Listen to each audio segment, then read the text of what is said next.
The winter of 1884 settled over the Rocky Mountains with a fury few men could remember. Snow covered the tall pines until their branches bowed beneath its weight, while icy winds howled through the narrow valleys like restless spirits. Most travelers had already descended to safer settlements before the first heavy storms, leaving the mountains to wolves, elk, and one man who had long ago chosen solitude over company. Elias Boone stood outside his log cabin before sunrise, wrapping a thick buffalo hide coat around his broad shoulders. His dark beard was sprinkled with frost, and his weathered hands moved with the confidence of someone who had survived dozens of mountain winters. Every morning followed the same quiet routine. He chopped enough firewood to keep the cabin warm through the day, checked the rabbit snares hidden among the trees, and made certain the smoke from his stone chimney rose steadily into the pale gray sky. The cabin itself was simple but sturdy. Elias had built it with his own hands nearly 10 years earlier. Thick pine logs formed the walls, while a heavy stone fireplace occupied nearly one side of the single-room home. A small bedroom stood behind a rough wooden door, holding the only real bed in the cabin. Beside the fireplace rested a bearskin rug where Elias often slept without complaint. He preferred silence. The nearest town was almost 2 days away, and Elias rarely visited. The people there called him the Mountain Ghost, because he appeared only to trade furs before disappearing into the wilderness again. Few knew why he avoided everyone. Fewer still knew that years earlier he had buried his wife, Sarah, after a fever swept through a frontier settlement. Unable to bear the memories, Elias had walked into the mountains with nothing but an axe, a rifle, and a promise never to let his heart become attached again. Life alone was easier. No one could leave. No one could be taken away. That afternoon, however, the mountains had other plans. As Elias returned from checking his trapline, the wind suddenly shifted. Dark clouds rolled across the sky with frightening speed, swallowing the afternoon sun. Snowflakes the size of silver dollars drifted down before becoming a blinding wall of white. Within minutes, the peaceful forest transformed into a roaring blizzard. Elias frowned. "No one's foolish enough to be traveling today," he muttered. Then he heard it. A faint cry. At first he thought the wind was playing tricks on him. But the sound came again, a weak shout carried between the trees. Without hesitation, Elias grabbed his lantern, slung his rifle across his shoulder, and followed the voice through waist-deep snow. The storm stung his face, making each step harder than the last. After nearly 20 minutes, he spotted the broken remains of a wagon lodged against a fallen pine. One wheel had shattered. 2 horses were gone. Scattered supplies poked through the snow like forgotten memories. Near the wreck lay a young woman curled beneath a torn blanket, her lips pale from the cold. Her long chestnut hair was dusted with snow, and her hands trembled violently as she struggled to stay awake. Elias knelt beside her. "Miss? Can you hear me?" Her blue eyes fluttered open. They left me," she whispered.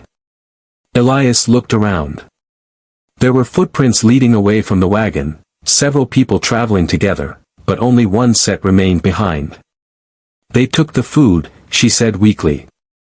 "Said I'd slow them down." His jaw tightened. Anyone who abandoned another soul in weather like this knew exactly what they were doing. They hadn't left her. They had sentenced her to die.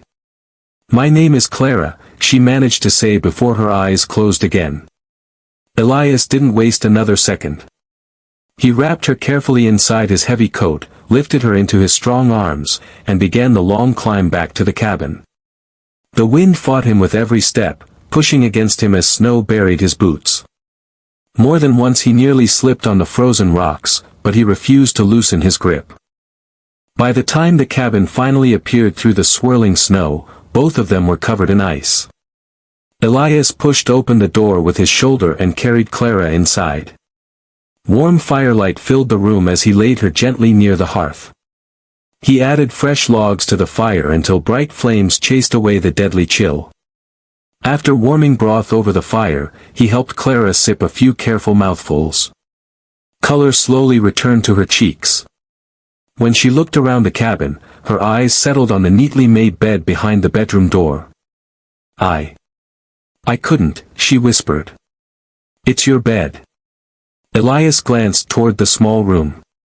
It was the first time another person had stood inside his cabin since Sarah's death. For a long moment he said nothing. Then he picked up an extra blanket, spread it across the bearskin rug beside the fireplace, and looked back at Clara with quiet certainty. You'll not sleep in the cold, he said. The bed is yours. Before she could protest, Elias settled onto the rug near the fire as though it were the most natural thing in the world. Clara watched him in stunned silence.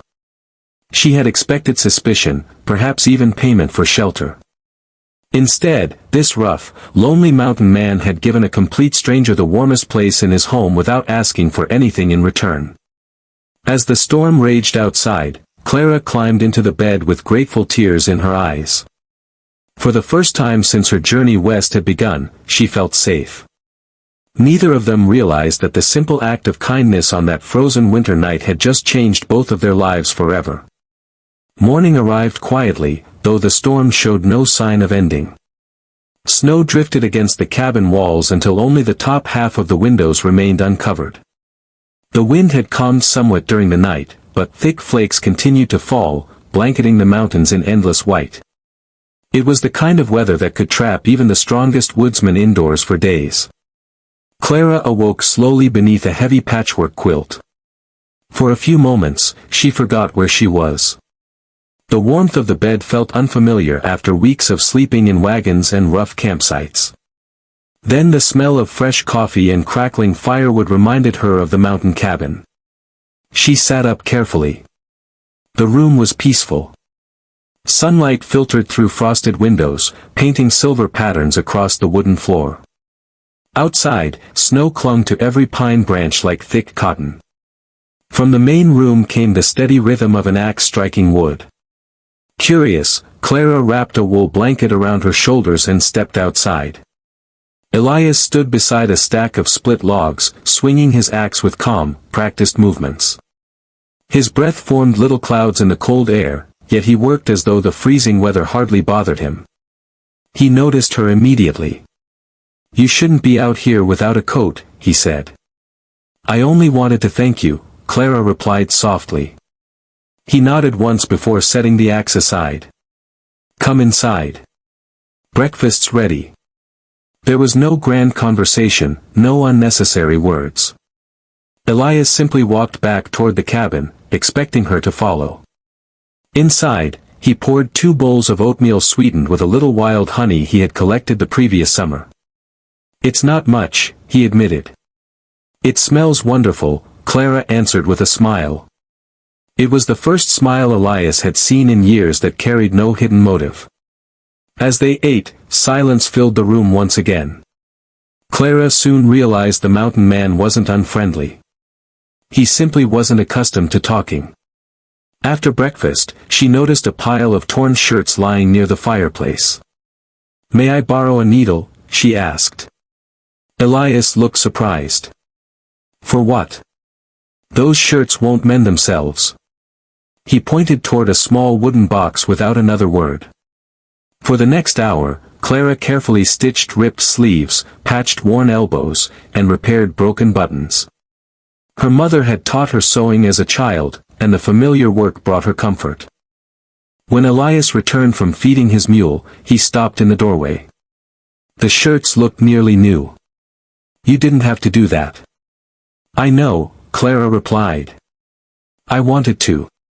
For the first time, the corners of Elias's mouth lifted ever so slightly. It wasn't quite a smile. But it was close. Over the following days, the snow continued to fall. Every morning began with chores. Elias gathered firewood while Clara swept the cabin and prepared meals from dried venison, beans, potatoes, and biscuits baked in a cast-iron oven. Together they melted snow for fresh water and kept the fire burning day and night. The lonely cabin slowly began to feel different. Warmer. Livelier. One afternoon, Clara discovered an old wooden rocking chair tucked into a dusty corner. "It's beautiful," she said. It was Sarah's. The words escaped Elias before he could stop them. The room fell silent. "I'm sorry," Clara whispered. Elias stared into the flames. She passed 9 years ago. He rarely spoke of his wife. In truth, he never spoke of her. But something about Clara's gentle voice made the memories easier to bear. "She loved this cabin," he continued quietly. "We built it together." Clara listened without interrupting. "When she died, I figured being alone hurt less than losing someone again." The confession surprised even Elias. He had carried those thoughts alone for nearly a decade. Clara looked toward the rocking chair. "I think she'd be happy knowing someone still keeps this place full of kindness." Elias said nothing. But her words lingered long after the conversation ended. The next morning, the storm finally weakened enough for them to step farther into the forest. "This is how you know a deer passed recently," Elias explained, pointing to fresh tracks pressed into the snow. Clara knelt beside them. "They all look the same to me." "They won't after today." Patiently, he taught her the difference between deer tracks, rabbit prints, fox trails, and wolf paws. He showed her how to recognize weak ice, where to gather dry branches hidden beneath thick pines, and how to find edible winter berries protected under the snow. "You've lived out here a long time," Clara observed. "My whole life, it feels." "And you've never been lonely?" Elias paused. "I was." He glanced toward her. "I just stopped admitting it."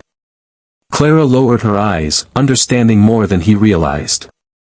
That evening, as another fire crackled inside the cabin, she shared her own story. "My parents died from cholera 3 years ago. I'm sorry. I was traveling west to live with an aunt in Montana. The wagon master promised it would be safe." She looked down at her hands. "When food became scarce, they decided I wasn't worth slowing down for." Elias clenched his fists. He remembered the abandoned wagon. The stolen supplies. The footprints leading away. "They were cowards," he said firmly. "No decent person leaves another to freeze." Clara felt tears gathering in her eyes. "I thought I was going to die." "You didn't." She looked up. "No." A quiet smile crossed her face. "You found me." For a long moment, neither spoke. Outside, snow continued falling softly onto the mountains. Inside, the lonely cabin no longer felt empty. Without realizing it, 2 wounded hearts had begun healing beneath the same roof. And somewhere deep within Elias Boone, a door he had locked years ago was slowly beginning to open once again. A week passed before the storm finally loosened its grip on the mountains. The sky turned a brilliant blue, and sunlight sparkled across the snow-covered peaks like scattered diamonds. For the first time in days, Elias Boone could see the winding trail that disappeared into the valley below. The forest was quiet again, broken only by the distant calls of ravens and the soft crunch of snow beneath his boots. Clara stood outside the cabin, breathing in the crisp mountain air. She had almost forgotten what it felt like to stand beneath an open sky. Though the cold still bit at her cheeks, it no longer frightened her. "This place is beautiful," she said, looking across the endless pine forests. Elias nodded. "It can be." She smiled. "And dangerous?" His eyes drifted toward the distant ridges. "It never stops being dangerous." That afternoon, they worked together repairing the cabin roof where heavy snow had loosened several wooden shingles. Clara handed Elias fresh boards while he climbed carefully across the roofline. For the first time in years, laughter echoed around the lonely cabin. "You missed one," Clara teased, pointing toward a crooked plank. "I was testing whether you were paying attention." She laughed. "That's the poorest excuse I've ever heard." Elias chuckled softly. The sound surprised them both. As evening approached, Clara prepared rabbit stew while Elias brought in fresh firewood. The cabin glowed warmly against the white landscape, looking like the only safe place in an endless wilderness. Then Scout began barking. Scout was Elias's aging shepherd mix, usually calm unless strangers approached. The dog's deep growls echoed through the trees. Elias immediately set down the firewood. Inside, he said quietly. Clara noticed the sudden seriousness in his voice. "What's wrong? We're not alone." He stepped onto the porch and scanned the valley below. Several riders were making their way toward the cabin. 5 men. All heavily armed. Their horses kicked up clouds of snow as they climbed the narrow trail. Elias recognized trouble long before they arrived. "Stay behind me," he whispered. Minutes later, the riders stopped outside the cabin. The leader dismounted first. He was tall and broad-shouldered, with a black duster coat and a scar stretching from his left eye to his jaw. His cold gray eyes swept over the cabin before settling on Clara. A slow smile crossed his face. "Well," he said, removing his hat. "Looks like we finally found you." Clara's face turned pale. "I know him." The man tipped his hat mockingly. "Good to see you again, Miss Whitmore." Elias stepped forward. "You know this man?" Clara nodded nervously. "He traveled with our wagon train." The outlaw's smile widened. "My name's Silas Crow." His voice carried the confidence of a man used to getting his way. "I've come for something that belongs to me." Elias folded his arms. "Nothing here belongs to you." Silas ignored him. Turning back to Clara, he asked, "Where's the map?" She frowned. "What map?" "The one hidden in your father's journal." "I don't have any journal." Silas's expression darkened. "Don't lie." Clara shook her head. "My father never mentioned any map." Silas took one step closer. "Your father worked for the railroad survey. Before he died, he discovered where a shipment of army gold disappeared during the war." Clara stared at him in confusion. "I've never heard that story." Silas's patience vanished. "We searched your wagon after we left you." He glared at her. "We found the journal, but the pages with the map were missing." Elias finally understood. They hadn't abandoned Clara simply because food was scarce. They believed she possessed something valuable. Silas pointed toward the cabin. "We're going to search the place." "No," Elias replied calmly. Silas laughed. "You planning to stop 5 armed men?" "If I have to." The other outlaws reached for their rifles. Scout barked furiously. For a long moment, no one moved. The mountain seemed to hold its breath. Silas looked Elias up and down. "You're just one mountain trapper." Elias answered without raising his voice. "And yet you're still standing out there instead of coming in." The outlaw hesitated. Something in Elias's steady gaze unsettled him. This wasn't the look of a frightened man. It was the look of someone who knew these mountains better than anyone alive. Silas finally smiled again. "Fine." He climbed back onto his horse. "We'll be patient." He pointed toward Clara. "You can't hide forever." The riders turned and disappeared into the forest. But Elias didn't relax. "They're not leaving," he said. "They'll camp nearby." Clara's hands trembled. "I'm so sorry. This isn't your fault. I brought danger here." "No." Elias closed the cabin door and secured the heavy wooden bar across it. "They brought it." That night neither of them slept much. Scout remained near the window, growling every so often. Just before dawn, Elias quietly packed supplies into 2 saddlebags, dried meat, blankets, ammunition, and a small cooking pot. Clara watched him. "What are you doing?" "We're leaving. But this is your home. For now." He looked around the cabin one last time. If Crow searches this place, he'll tear it apart. You'd leave everything? I can build another cabin. He met her eyes. I can't replace a human life. Clara was speechless. No one had ever chosen her safety over their own comfort. As the first rays of sunlight touched the snowy peaks, Elias saddled his mule and handed Clara a warm fur-lined coat. We'll travel through the upper pass. Will they follow us? They'll try. And if they catch us? Elias checked the ammunition in his rifle before slinging it over his shoulder. They won't. Together, they stepped into the silent forest, leaving the little cabin behind. Hidden among the towering pines, Silas Crow watched them ride away. A cruel smile spread across his face.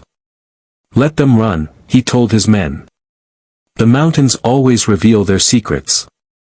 Then the 5 outlaws mounted their horses and followed the fresh tracks left in the snow, beginning a deadly chase through the frozen wilderness. The mountain trail narrowed as Elias guided the mule higher into the Rockies. Fresh snow covered the ground, hiding rocks and fallen branches beneath a smooth white blanket. Behind them, the tracks of the mule stretched like a ribbon through the valley, a trail that Silas Crow and his outlaws could easily follow. Clara glanced over her shoulder for what felt like the 100th time. They're still coming, aren't they? Elias nodded without slowing. They won't give up while they believe that map exists. But there is no map. I know. He looked toward the towering peaks. The trouble is, they don't. For 2 days they traveled through forests that only Elias seemed to understand. He avoided the main trails, choosing narrow deer paths that twisted between cliffs and frozen streams. Several times Clara wondered if they were lost, but Elias never hesitated. Every turn seemed carefully chosen. On the second afternoon, Elias suddenly raised his hand. Stop. The mule froze. What is it? Clara whispered. Elias climbed down and knelt beside the snow. Horse tracks. Clara looked carefully but saw nothing unusual. They're ours. No. He pointed to faint impressions crossing their path. These came from the east. Her heart sank. They're ahead of us. 2 men. He stood and studied the surrounding cliffs. Crow split his gang. So they've trapped us? Not yet. A faint smile crossed Elias's face. They've entered my mountains. Clara didn't understand his confidence until an hour later. The trail narrowed between 2 towering rock walls. Above them rested a heavy shelf of snow balanced on the mountainside. Elias dismounted quietly. Stay here. He climbed a ridge carrying only his rifle. Moments later, a single gunshot echoed through the valley. Crack. The sound bounced from cliff to cliff. Then came another sound. A deep rumble. The mountains themselves seemed to awaken. Snow broke loose from the ridge above, rushing downhill in a roaring white wave. Clara gasped. An avalanche thundered across the narrow trail behind them, carrying trees, rocks, and ice into the valley below. When the noise finally faded, the path had disappeared beneath 20 feet of snow. Elias climbed back down calmly. That'll slow them. Clara stared at him. You planned that? I've watched that slope all winter. For the first time, she realized why people respected mountain men. They didn't fight the wilderness. They fought with it. That evening they reached an abandoned trapper's shelter hidden beneath tall pines. It wasn't much more than 4 log walls and a roof, but it protected them from the bitter wind. While Elias checked the area, Clara gathered firewood. As she bent to pick up a fallen branch, she noticed movement among the trees. A shadow. Then another. Her heart raced. Elias. Before she finished speaking, 2 outlaws burst from the forest. One grabbed her arm while the other raised his revolver. We found her. The gunman grinned. Looks like Crow pays us after all.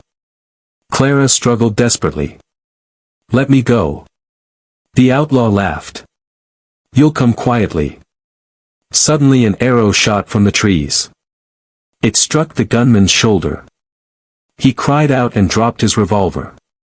Before the second outlaw could react, Elias rushed from behind a fallen log. He tackled the man into the snow. The fight was brutal. Fists crashed. Snow flew. The outlaw reached for a hunting knife.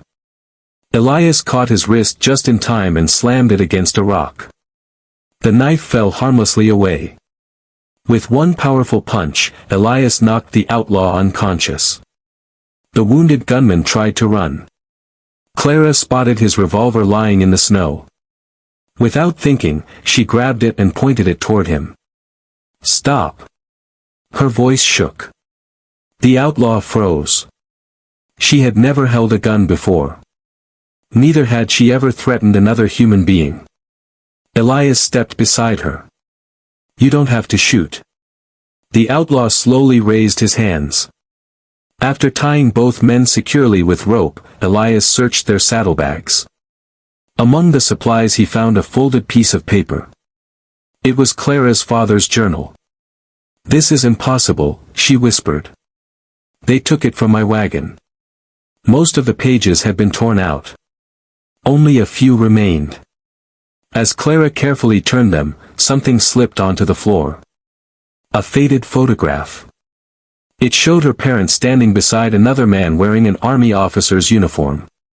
On the back someone had written, "The gold must never reach Crow's hands." Clara looked at Elias.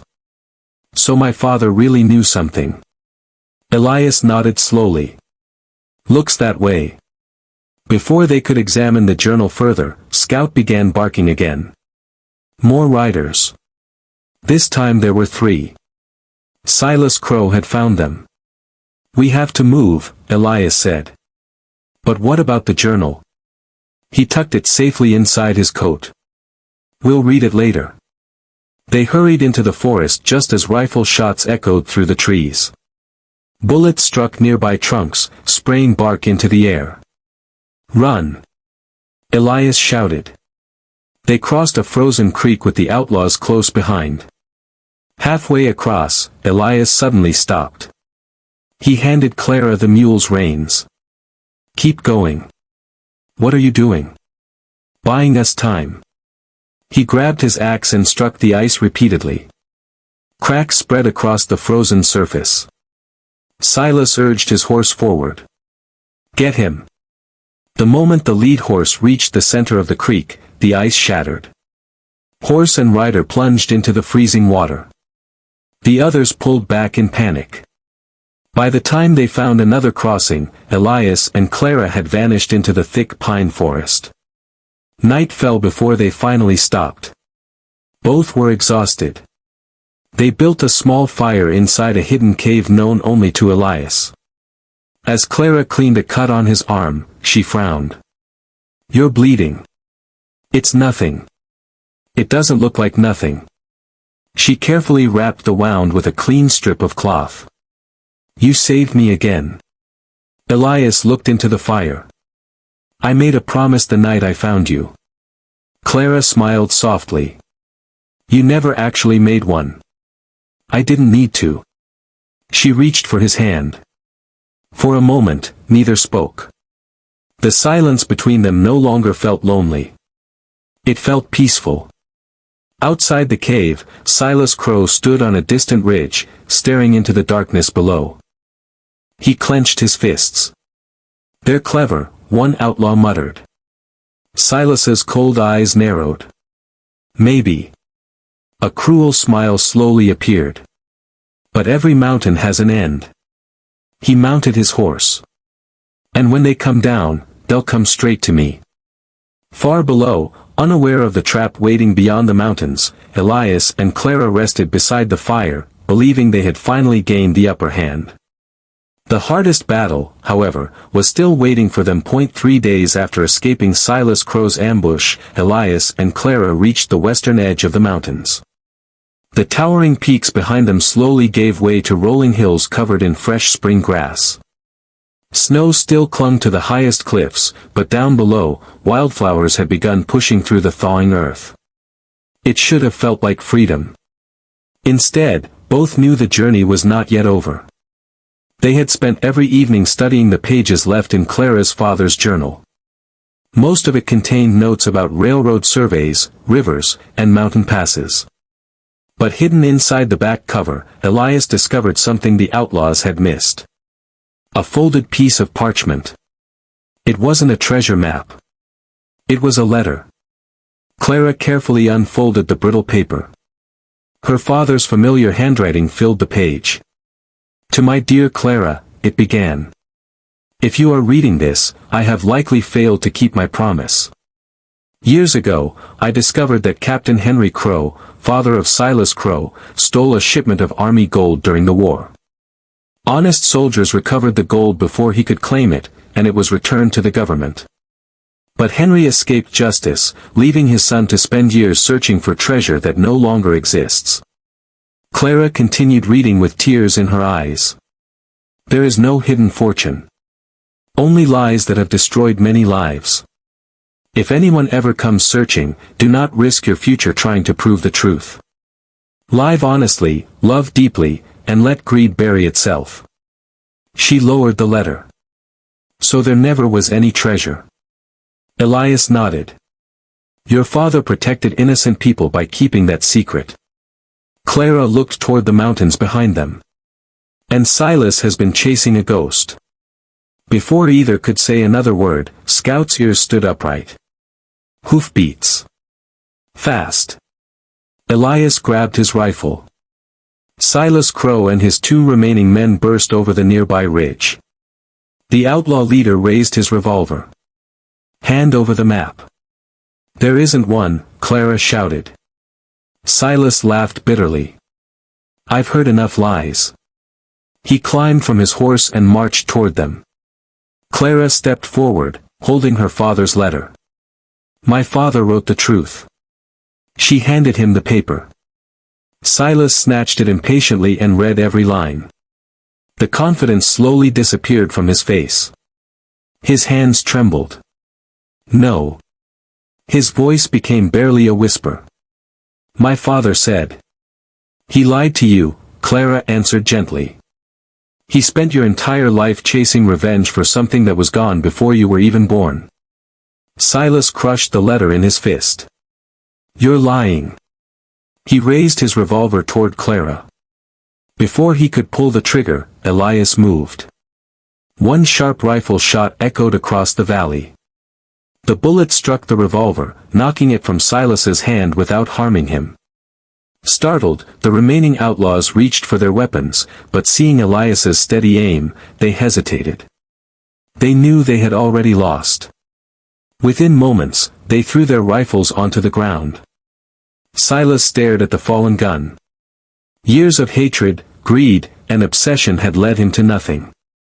He slowly sank to his knees. It was never there. Elias walked forward.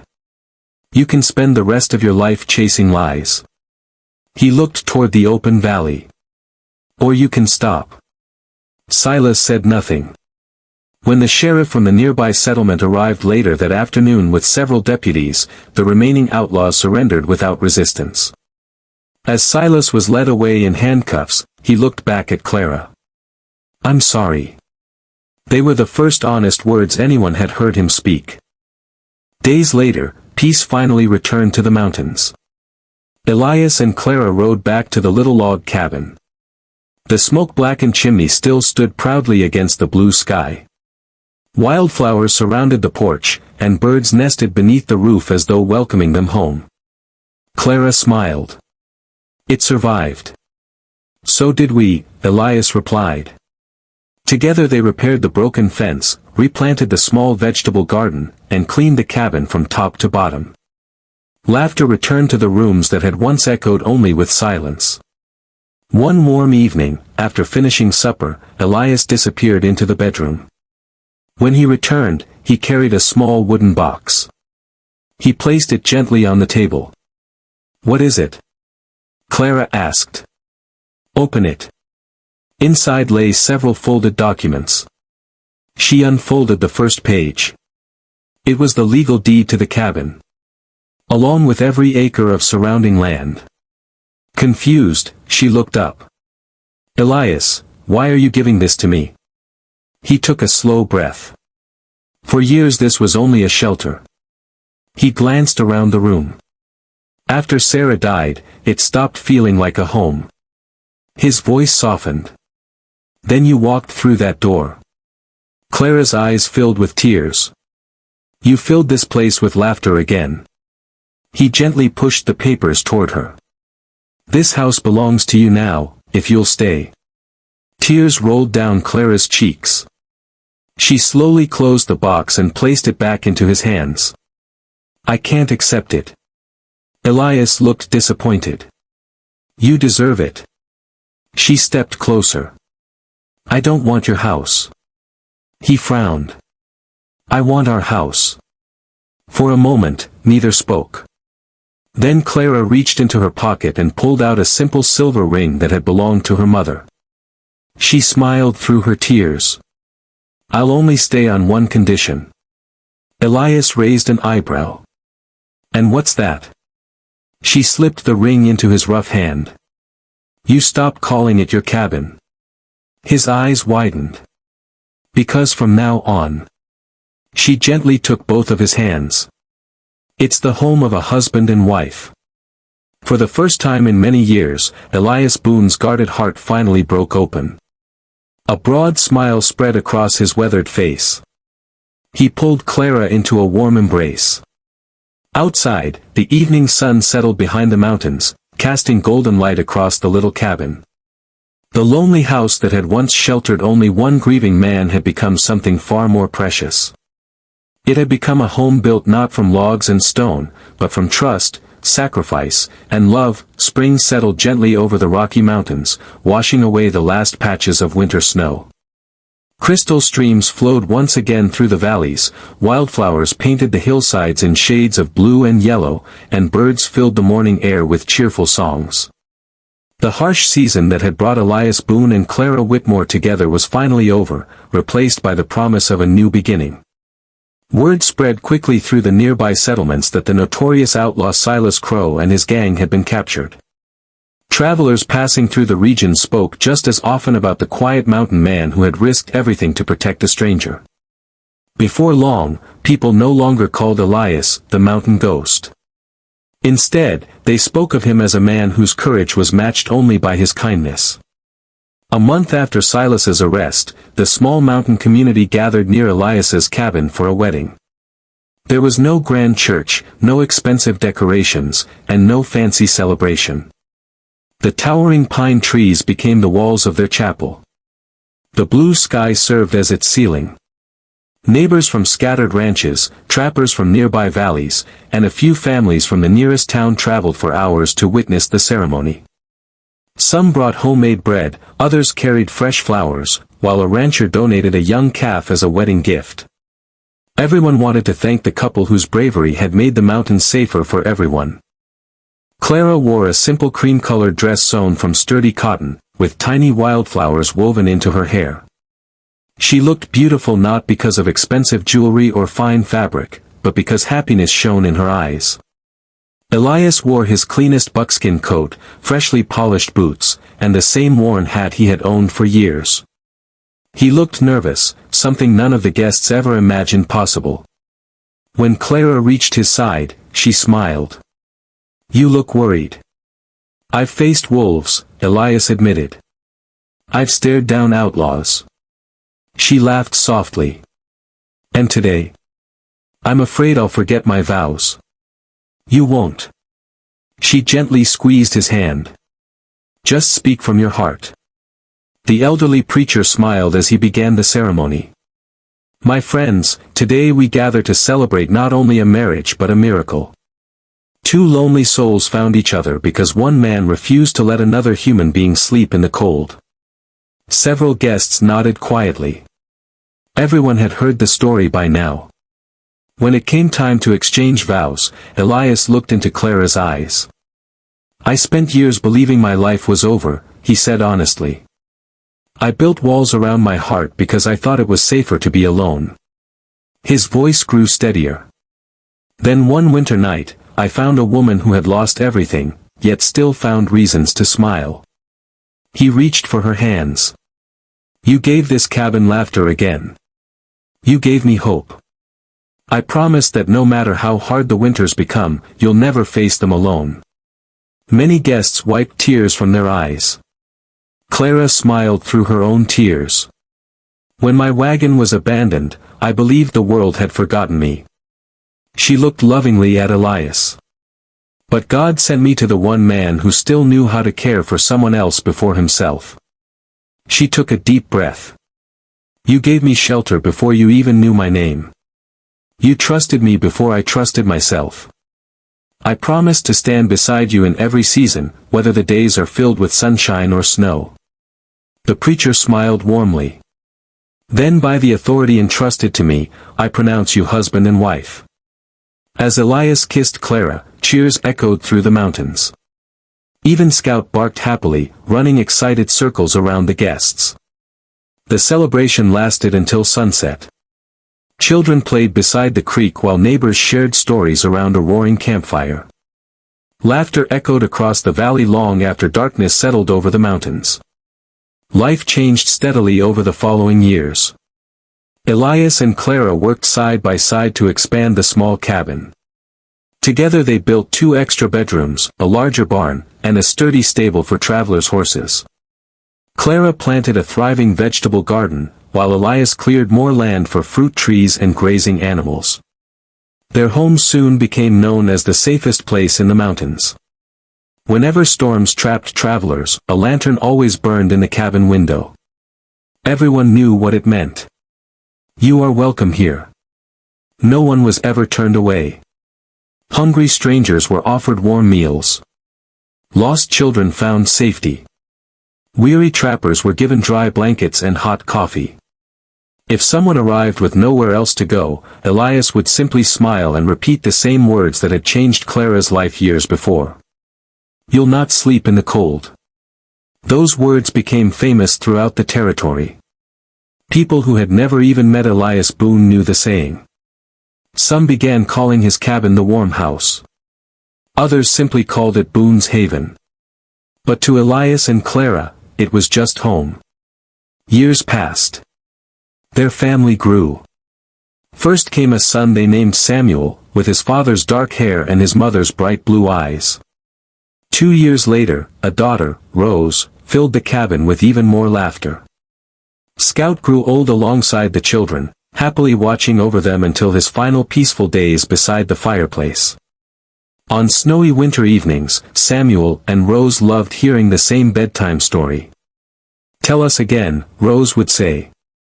How Mama came to the mountain. Clara would smile at Elias. You tell it. Elias would lean back in his rocking chair and begin. One terrible winter night, I found someone freezing beside a broken wagon. Every time he reached the part where he had offered her the bedroom, the children would grin because they already knew what came next. Together they would finish the sentence. You'll not sleep in the cold.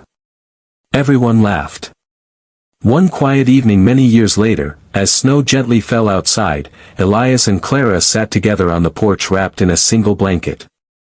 The mountains before them glowed silver beneath the moonlight. Clara rested her head against his shoulder. Do you ever think about that storm? She asked. Every winter. Do you wish you'd stayed inside that day? Elias smiled, his weathered face softened by time. If I had. He looked toward the warm light shining through the cabin windows, where their children laughed inside. I would have missed the greatest blessing of my life. Clara intertwined her fingers with his. The fire inside crackled warmly. Snow continued falling peacefully across the mountains. And in a place once known only for loneliness, there now stood the warmest home in the West, a home built from a single act of compassion, proving that sometimes the smallest kindness can change 2 lives forever. The end.